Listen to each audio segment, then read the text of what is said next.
panibago na naman tayong bubuksan. Pero bago natin buksan, please don't forget to like, share, and subscribe. Tara, buksan na natin. So, ito na yung in-order natin sa Shopee. Open na natin siya. Pangit ng gunting natin. Yan. So, ang in-order natin ay ito. Ilaw. Ito ang kanyang model, RL100. May kasama siyang magandang babae. Meron daw siya ditong remote control, adjustment of brightness, CCT regulation, RA96 Plus, 2,500K to 7,500K, 5 to 100% adjustment brightness. So dito, parehas lang naman sinasabi. Color Rendering Index 96 Plus. Ito yung kanyang mga sample. Pero yung shape niya dito ay parang pa-square na rectangle. So, open na ulit natin to. Pero dapat ganito ang makuha nating itsura.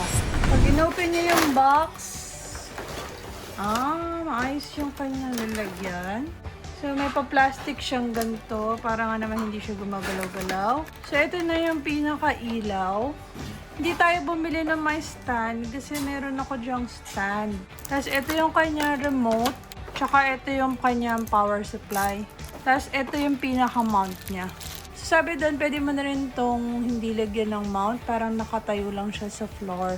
So, bumili tayo nito kasi yung ating lumang ilaw, pagka tayo nag-video, sobrang laki. Sabi ko, gusto ko na nung medyo maliit lang. So, bumili muna ako ng isa para matry kung maganda ba siya. Pero LED na yan kasi yung luma ko, ano pa yun ginagamitan pa ng bulb. Pero maganda siya. Pero kaya kung mapapansin niyo sa mga video, hindi tayo nakakapag-ilaw. Medyo madidilim. So, ito yung sa mount. Magbubuo-buo na naman ba tayo? Paano ba to? So, luluwangan muna natin siya. Yan. Tapos, syempre, pagkakabitin natin sila, makikita nyo naman yan, saktuhan dapat sila. Kailangan ito, parang female-male, kailangan maipasok mo siya sa loob. Unti pa. Yan. Pumasok na ata. Tingnan natin kung shoot na siya. Sumobra. So, makikita nyo naman sa gilid kung pasok na siya o hindi. So, ito, pasok na siya, sumobra naman. So, ayan, kita nyo. Saktong-sakto na. So, tsaka natin isara. Pero, ba't ayaw niya pumasok? Kailangan ba ito ay ini-screw pa? Hindi pa kasi masyadong pantay. So, pantayan pa natin. Shoot na natin. Screw-screwin natin. Dahil medyo masikip. Kailangan lumabas yung pinakaulo niya. Para mailak natin siya. Paano natin siya mailalak? Hindi na siya aabot. Tama ba yung nangyari sa atin? Paano yun? Hindi talaga siya aabot. So, yun ang nakita natin. Ay! Napupush pa pala siya dito. Ipupush mo lang pala. Ayan na siya. Lumabas na siya. So, yan. Nagkasya na siya, mga friends. Okay na siya. Yay! So, kung gusto niyo siyang medyo itayo, i-adjust, luluwangan niyo onte. Basta i-push niyo to. Tapos, ayan. Ilalak niyo. Steady na yun, nakanakuganyan. Ang sabi doon, pwede daw to sa floor. So, itayo natin ng pwede siya sa floor. Ganyan dapat, diba?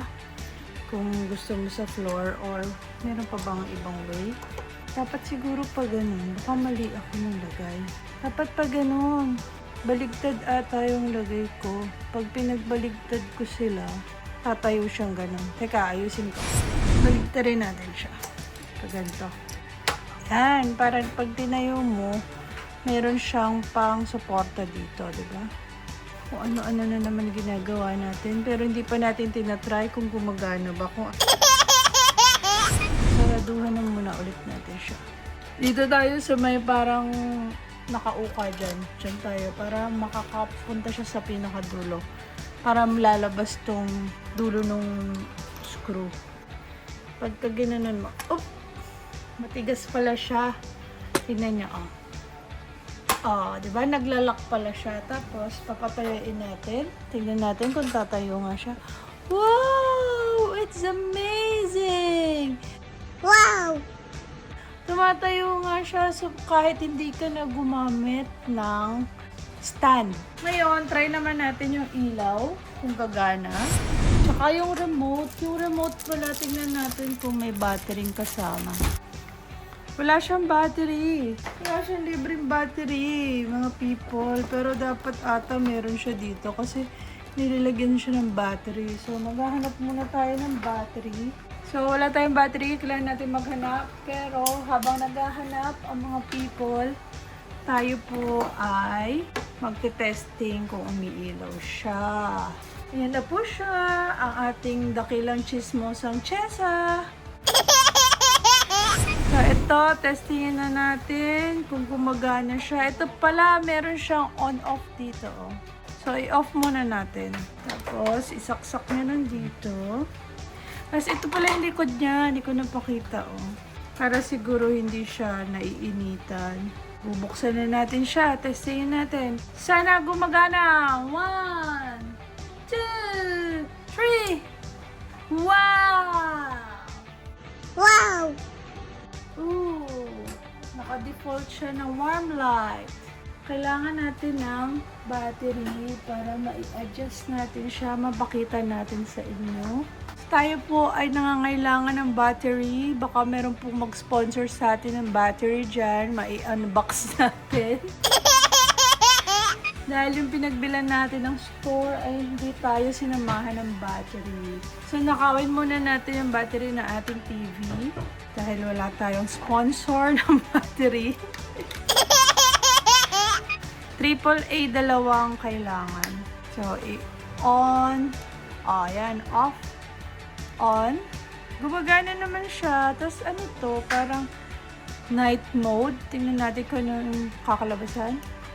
Ooh, galing ah. Pag binindot ulit natin siya, ano mangyayari? Wala na. So, ito, adjustment na ilaw. Wala naman nangyari. Ito ay brightness. Pinaka-bright. Yan ang pinaka-bright. Tapos, pinaka-low. Yan.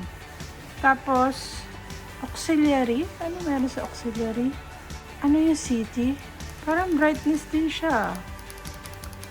Ooh. Kailangan pa natin pag-aralan. Pero yan po ang mga nangyayari sa kanya. Ang pinipindot natin ay City Plus. Pag minus po natin, naging puti. Tapos nagdidim-dim. Tapos, pag nag-City Plus, umabot na siya ng warm light. Ang difference niya dito ay, feeling ko hindi siya mag-iiba ng kulay. Ito brightness niya nung kulay na na-cut steady sa kanya. Ito, ang hindi natin alam, tingnan natin to sa right, wala naman. So, ito lang pala ang kulay na nabili natin, dalawa lang siya. Parang brightness lang din siya, oh. Tapos ito, wala akong makitang function niya. Comment down below kung meron kayo nakikitang function. Kasi ito ay brightness niya, pababa, pataas. Ay, ito pa section. Ano kaya to? Yun! Dito siya pagpapalit-palitin na ilaw. O, di ba? 1, 2, 3. Tatlo siya. So, meron siyang yung medyo madim na white. Tapos, ito yung bright na white. Tapos, ito yung warm. Oh, okay. Tatlo lang yung kulay niya. Akala ko naman para siya LED. Si Cherry. Ganda naman siya. Kailangan nyo lang ng battery. Sa mga, may mga battery dyan, yung mga store, pwede nyo akong padalhan. Message nyo lang ako. As i-off na natin. Yan. So, tignan natin kung magbi-video tayo ng walang ilaw. Kung anong magiging result. Ito ang result ng walang ilaw. Ilalayo ko siya para makita natin yung difference. So, ito yung kunwari yung product nyo, tapos walang ilaw. Ganyan ang result. Tapos, pag meron na siyang ilaw, buksan natin. Ganyan ang result. Pero dapat ata nakamount pa rin siya sa stand, no? Para maganda. Tingnan natin pag tunaas natin. Yan, dapat ganyan, no? Pero parang mas maganda kung dalawa sa magkabila. Pero pwede na yan for now. Kasi kung ano-ano lang naman yung mga ina-unbox natin. Pwede na tayo mag-unbox sa baba. Ibaba natin yung camera. Yan, kunwari mag-unbox na ako sa sahig.